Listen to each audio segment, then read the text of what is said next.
El sol se hundía tras las montañas de Chihuahua, tiñendo el cielo de naranja y púrpura, cuando Rodrigo Vázquez descendió de su caballo alazán frente a la hacienda de los Mendoza. Las espuelas de plata tintineaban contra el suelo de piedra mientras ajustaba su sombrero de ala ancha y alisaba su bigote cuidadosamente recortado. A sus 45 años, Rodrigo había aprendido que en el mundo de los ricos terratenientes, la apariencia lo era todo.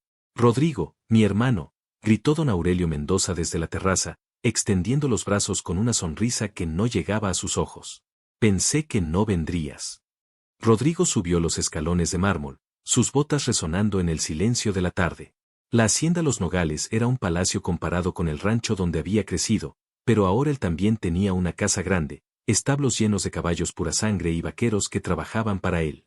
El negocio del ganado había sido generoso con quien sabía trabajar duro y manejar los números. «Nunca falto a mis compromisos, don Aurelio», respondió Rodrigo, aceptando el vaso de tequila que le ofrecía su anfitrión. «Aunque debo admitir que esta vez no vengo solo por placer». En la terraza se habían reunido los hombres más poderosos de la región, don Aurelio Mendoza, dueño de 50.000 hectáreas, don Patricio Salinas, que controlaba el agua de 3 ríos, y don Evaristo Morales, cuyas tierras se extendían hasta donde alcanzaba la vista. Rodrigo había crecido escuchando sus nombres susurrados con respeto y temor en los pueblos.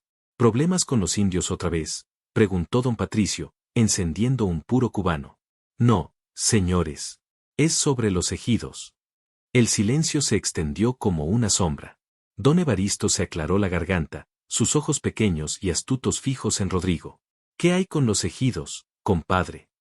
Rodrigo bebió un sorbo de tequila, sintiendo el ardor familiar en su garganta. Desde su posición podía ver los campos que se extendían hasta el horizonte, donde las pequeñas casas de adobe de los campesinos se alzaban como puntos dispersos en el paisaje. «Hoy pasé por San Jerónimo. Vi a las familias de los Herrera y los Castillo empacando sus pertenencias. Dicen que tienen que irse». Don Aurelio se encogió de hombros. «Los tiempos cambian, Rodrigo. Esas tierras pueden ser más productivas en manos expertas». «¿Más productivas para quién?». «Para México, por supuesto», intervino don Patricio. «No podemos permitir que pequeños productores ineficientes mantengan improductivas tierras que podrían alimentar a miles». Rodrigo conocía a la familia Herrera desde niño. El viejo Tomás Herrera le había enseñado a lazar becerros cuando tenía 12 años, y su esposa Esperanza había curado más de una herida con sus remedios caseros. Habían trabajado esas tierras durante 3 generaciones. ¿Y las familias qué van a hacer? ¿Dónde van a ir?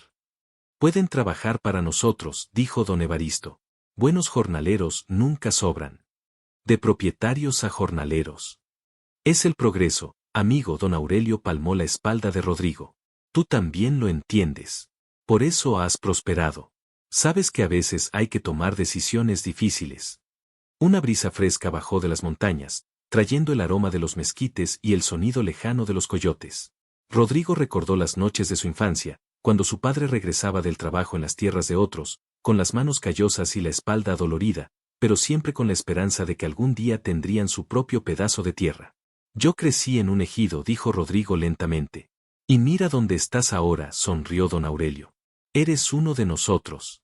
Tienes ganado, vaqueros, dinero en el banco. No puedes dejarte llevar por sentimentalismos». «¿Sentimentalismos?».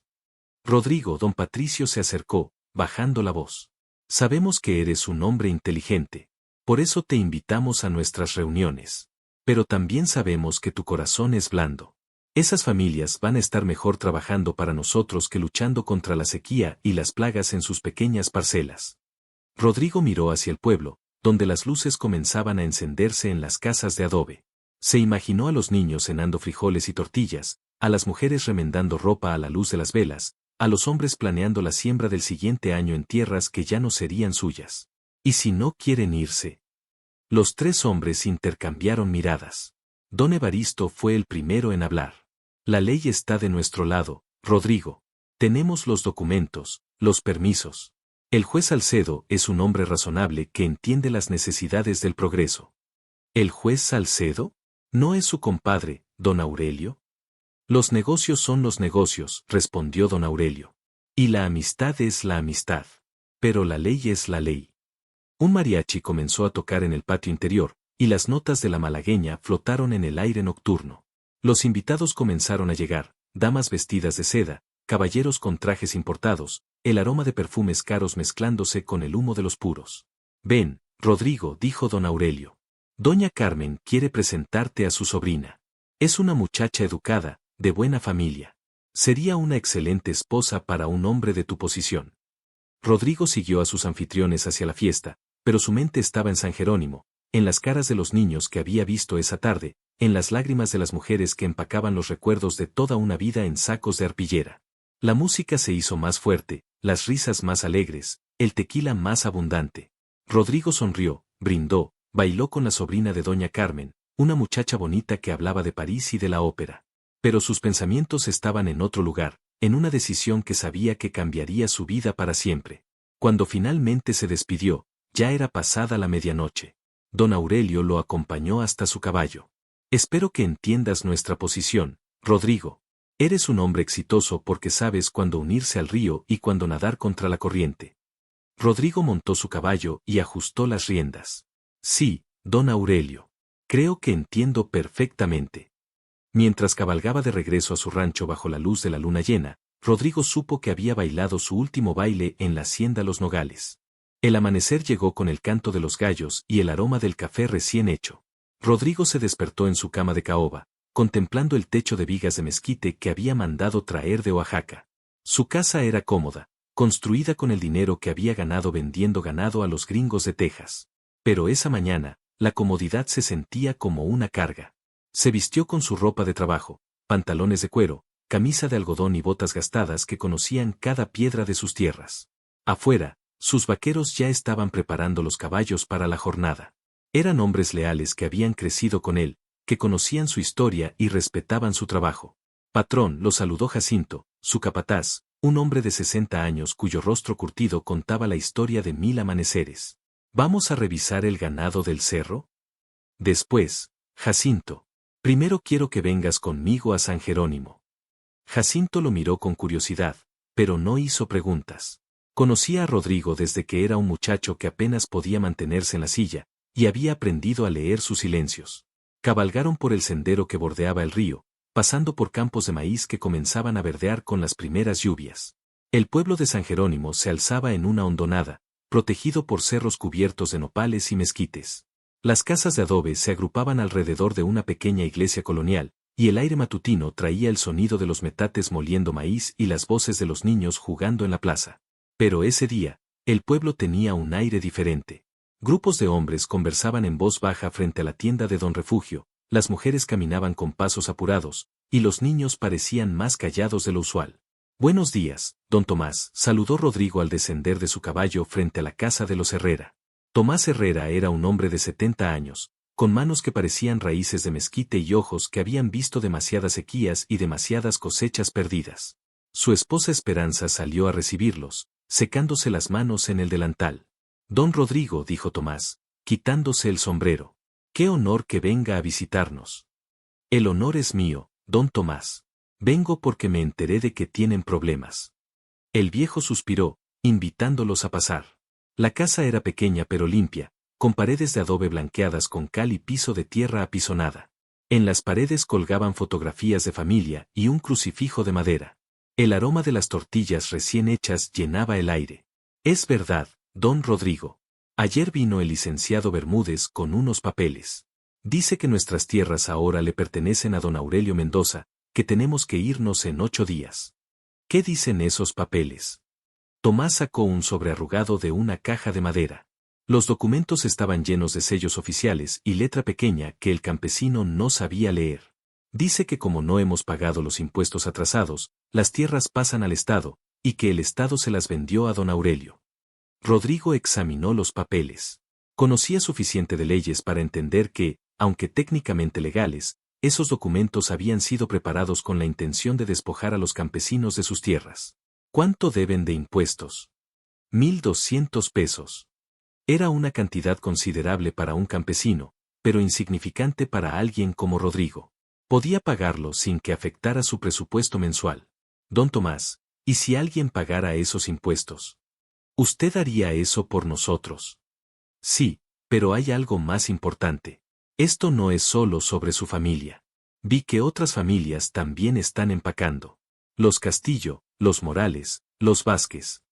Esperanza se acercó, con lágrimas en los ojos. Don Rodrigo, mi familia ha vivido aquí durante 80 años. Mi abuelo construyó esta casa con sus propias manos. ¿Dónde vamos a ir? A ningún lado, doña Esperanza. Nadie se va a ir. Jacinto miró a su patrón con sorpresa. Conocía esa expresión en el rostro de Rodrigo, la misma que había visto cuando decidió enfrentar a los cuatreros que robaban su ganado, o cuando se negó a pagar las mordidas que pedían los inspectores federales. Patrón, murmuró Jacinto. Usted sabe que don Aurelio no va a dar marcha atrás. Lo sé, viejo. Pero hay cosas más importantes que el dinero. Salieron de la casa y caminaron hacia la plaza, donde se habían reunido las familias afectadas. Eran unas 50 personas, hombres con sombreros de palma y manos callosas, mujeres con rebozos y niños que se aferraban a las faldas de sus madres. Vecinos, dijo Rodrigo, subiéndose a los escalones de la iglesia. Sé que están pasando por momentos difíciles. Sé que algunos hombres poderosos quieren quitarle sus tierras. Un murmullo se extendió entre la multitud. Algunos lo conocían de vista, otros habían oído hablar del vaquero que había hecho fortuna. Yo crecí en un pueblo como este, continuó Rodrigo. Mi padre trabajó toda su vida las tierras de otros, soñando con el día en que tendríamos las nuestras. Ustedes ya tienen lo que mi padre soñó. Y nadie se los va a quitar. ¿Qué podemos hacer, don Rodrigo?, preguntó Aurelio Castillo, un hombre de mediana edad con 4 hijos pequeños. Nosotros no tenemos dinero para abogados, no conocemos a los jueces. Yo sí los conozco. Y tengo dinero. Voy a ayudarles. Un silencio se extendió por la plaza. Los campesinos se miraron entre sí, sin saber si creer lo que escuchaban. ¿Por qué haría eso por nosotros?, preguntó una mujer. Rodrigo miró hacia las montañas, donde las nubes se acumulaban prometiendo lluvia. En la distancia, podía ver los campos de maíz que comenzaban a verdear, las casas de adobe donde las familias cenaban juntas, los niños que corrían libres por las calles que casi perdieron. ¿Arrepentirme?, sonrió Rodrigo, tomando un sorbo de café. Don Tomás, cuando era niño, mi padre me contaba historias sobre hombres que luchaban por la justicia. Siempre pensé que eran solo cuentos. ¿Y ahora? Ahora sé que a veces los cuentos se vuelven realidad cuando alguien decide que vale la pena luchar por ellos. En la plaza, los niños jugaban a los vaqueros, y uno de ellos gritaba: «Soy Rodrigo Vázquez, el que defendió a los campesinos». Rodrigo sonrió, ajustó su sombrero gastado, y se dirigió hacia su pequeña casa. Había perdido su fortuna, pero había ganado algo mucho más valioso: el respeto de su propia conciencia y el lugar en los corazones de quienes defendió. La tierra prometida no era la que tenía muchas hectáreas, sino la que se podía llamar hogar sin avergonzarse de cómo se había obtenido. Y esa tierra, Rodrigo la había encontrado al fin. Cuando las primeras gotas de lluvia comenzaron a caer, los campesinos sonrieron mirando al cielo. Sería una buena cosecha, en la tierra que seguía siendo suya, gracias a un vaquero que eligió el camino correcto cuando le tocó decidir entre la riqueza y la justicia. El eco de los cascos de su caballo se perdió en la distancia, pero su legado permanecería para siempre en San Jerónimo, donde las familias siguieron viviendo, trabajando y soñando en la tierra que sus abuelos les habían dejado, y que él había ayudado a conservar. La lluvia golpeaba el techo de lámina de la oficina del licenciado Espinosa con la furia de 1000 tambores. Rodrigo observaba por la ventana empañada cómo el agua convertía las calles polvorientas de Santiago en ríos de lodo. Había estado esperando durante 2 horas, pero finalmente el abogado apareció con una expresión que no presagiaba buenas noticias. Don Rodrigo, dijo Espinosa, ajustándose los anteojos y secándose la lluvia del bigote. Tengo que hablar con usted. El licenciado Espinosa era un hombre pequeño y nervioso, de unos 50 años, que había estudiado leyes en la capital pero había regresado a su pueblo natal a ejercer. Su oficina era modesta, un escritorio de madera, estantes llenos de libros con las pastas gastadas, y el retrato de Benito Juárez colgado en la pared. ¿Qué pasó con los documentos?, preguntó Rodrigo. Los presenté en el juzgado esta mañana. Los pagos de impuestos están en orden, y técnicamente, las tierras deberían regresar a sus dueños originales. Técnicamente. Espinosa suspiró y se sirvió un vaso de agua de una jarra de barro. El juez Salcedo se negó a aceptar los documentos. Dice que hay irregularidades en los pagos. ¿Qué irregularidades? Ninguna real. Pero don Aurelio estuvo en su oficina toda la mañana. Rodrigo apretó los puños. Conocía al juez Salcedo, un hombre obeso y codicioso que había construido una casa de 2 pisos con el dinero de sus decisiones judiciales. ¿Hay algo más que podamos hacer? Podemos apelar a la capital del estado, pero eso toma meses, y no tengo contactos allá.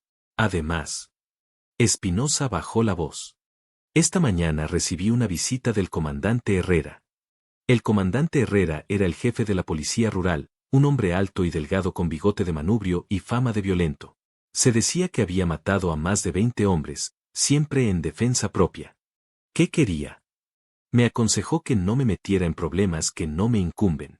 Fue muy persuasivo. Un trueno retumbó en el cielo, y las luces de la oficina parpadearon. Rodrigo se levantó y comenzó a caminar de un lado al otro, como un jaguar enjaulado. Licenciado, ¿usted tiene familia? Tengo esposa y 3 hijos, don Rodrigo. Entonces no se preocupe más por este asunto. Yo me encargo. Don Rodrigo, no sea imprudente. Estos hombres no van a permitir que los desafíe. Tienen dinero, poder, y no dudan en usar la violencia. Yo tampoco. Esa noche, Rodrigo cabalgó bajo la lluvia de regreso a su rancho. El agua fría le goteaba por el cuello, y el viento azotaba los mezquites como látigos. Cuando llegó a su casa, encontró a Jacinto esperándolo en la cocina, con una expresión sombría. Patrón, llegó visita mientras usted no estaba. ¿Quién? El comandante Herrera y 4 de sus hombres. Registraron la casa. Rodrigo sintió la rabia subir por su garganta como bilis. ¿Qué estaban buscando? Dijeron que armas robadas. No encontraron nada, pero se llevaron algunos papeles de su escritorio. ¿Qué papeles? Los contratos de venta de ganado, las cartas del banco, algunos documentos personales. Rodrigo fue a su estudio. Los cajones estaban revueltos, los libros tirados por el suelo, el retrato de su madre roto en el piso. Habían encontrado lo que buscaban, información sobre sus finanzas y sus contactos comerciales. Dijeron algo más. Que iba a regresar mañana para hablar con usted. Rodrigo se sirvió un tequila y se sentó en su silla de cuero. La casa estaba silenciosa, excepto por el ruido de la lluvia en el techo. Pensó en su padre, que había muerto soñando con tener su propia tierra. Pensó en los niños de San Jerónimo, que pronto no tendrían donde jugar. Pensó en la sonrisa falsa de don Aurelio la noche de la fiesta. Jacinto, ¿cuántos hombres puedo contar? ¿Para qué, patrón? Para lo que sea necesario. El viejo capataz se rascó la barba canosa. Tenemos 12 vaqueros en el rancho. Todos son buenos hombres, pero no todos son buenos para pelear. ¿Cuántos son buenos para pelear? 6 o 7, incluyéndome a mí. Pero patrón, el comandante Herrera tiene 20 hombres armados. No vamos a pelear contra el comandante Herrera. Vamos a pelear contra la injusticia. La mañana siguiente llegó clara y fría. Rodrigo se levantó antes del amanecer y cabalgó hasta San Jerónimo. Encontró a las familias reunidas en la plaza, con sus pertenencias empacadas y expresiones derrotadas. ¿Qué pasó?, preguntó a don Tomás. Ayer en la noche vinieron los hombres del comandante Herrera. Dijeron que si no nos vamos hoy, van a quemar las casas. ¿Y qué van a hacer? ¿Qué podemos hacer, don Rodrigo? Somos campesinos, no pistoleros. Rodrigo miró las caras de los niños, los ojos llorosos de las mujeres, la resignación de los hombres. En ese momento supo que había llegado el momento de decidir quién era realmente. Desempaquen sus cosas, dijo con voz firme. Nadie se va a ir. Pero don Rodrigo, el comandante. El comandante va a tener que vérselas conmigo. A mediodía, las nubes se despejaron y el sol brilló con fuerza sobre San Jerónimo. Rodrigo estaba parado en la plaza, junto a 6 de sus vaqueros y una docena de campesinos que habían decidido quedarse. Tenían rifles viejos, pistolas heredadas de sus abuelos, y muchas ganas de defender lo que era suyo. En la distancia, una nube de polvo anunciaba la llegada del comandante Herrera y sus hombres. Rodrigo ajustó su pistola en la cartuchera y miró hacia el cielo, donde los opilotes comenzaban a trazar círculos lentos. El precio de la justicia estaba a punto de cobrarse. El comandante Herrera llegó a San Jerónimo cuando el sol estaba en su punto más alto.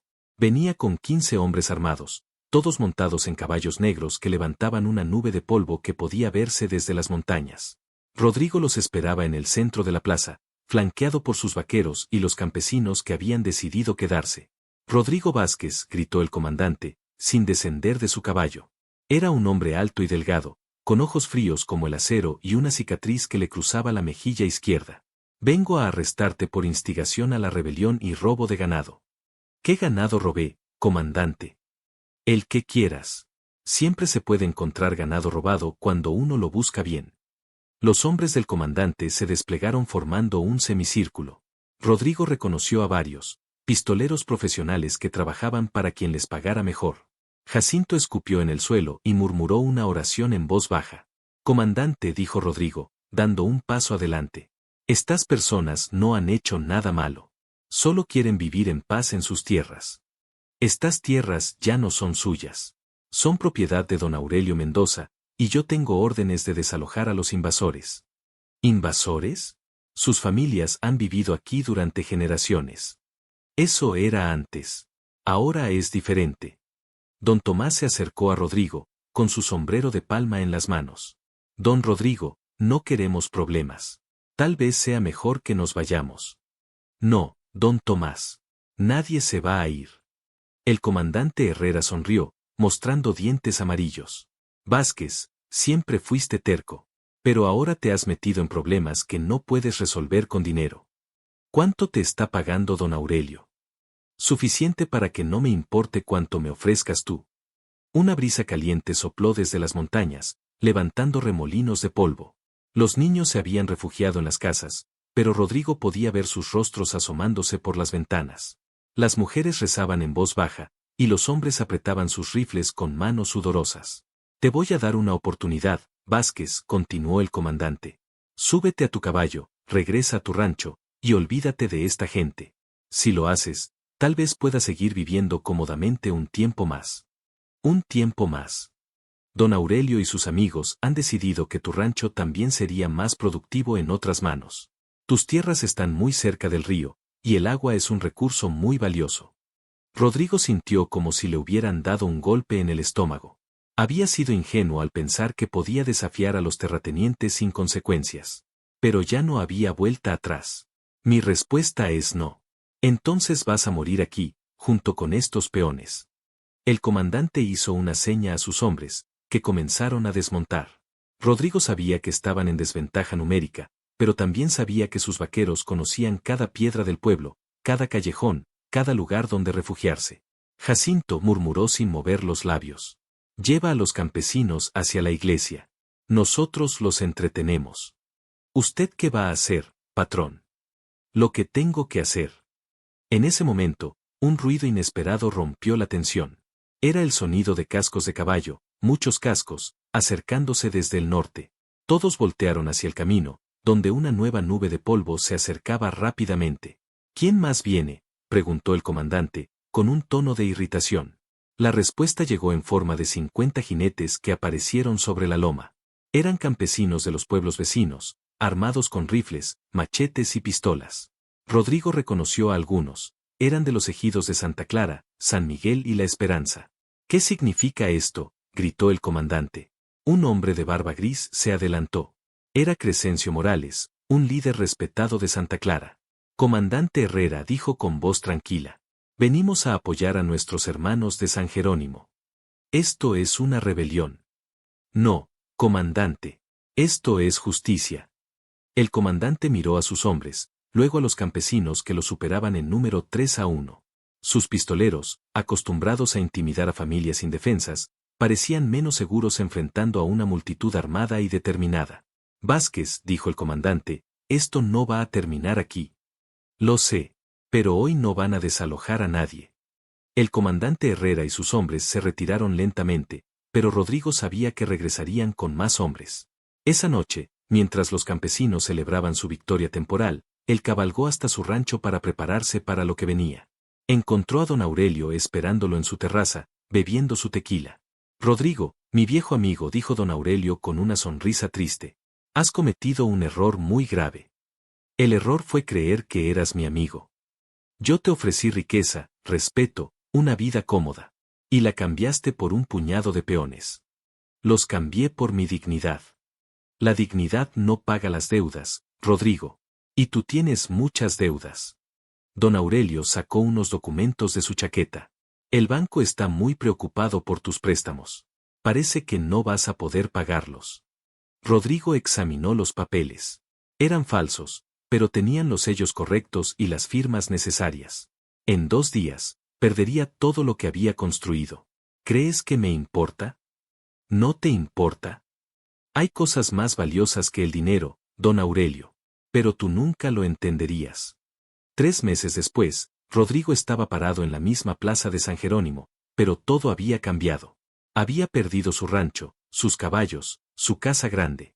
Pero las familias seguían en sus tierras, y los niños jugaban en las calles de tierra. Había encontrado trabajo como capataz en un rancho pequeño, y vivía en una casa de adobe similar a la de su infancia. ¿Se arrepiente, don Rodrigo?, le preguntó don Tomás una tarde, mientras bebían café en la tienda de don Refugio. Rodrigo miró hacia las montañas, donde las nubes se acumulaban prometiendo lluvia.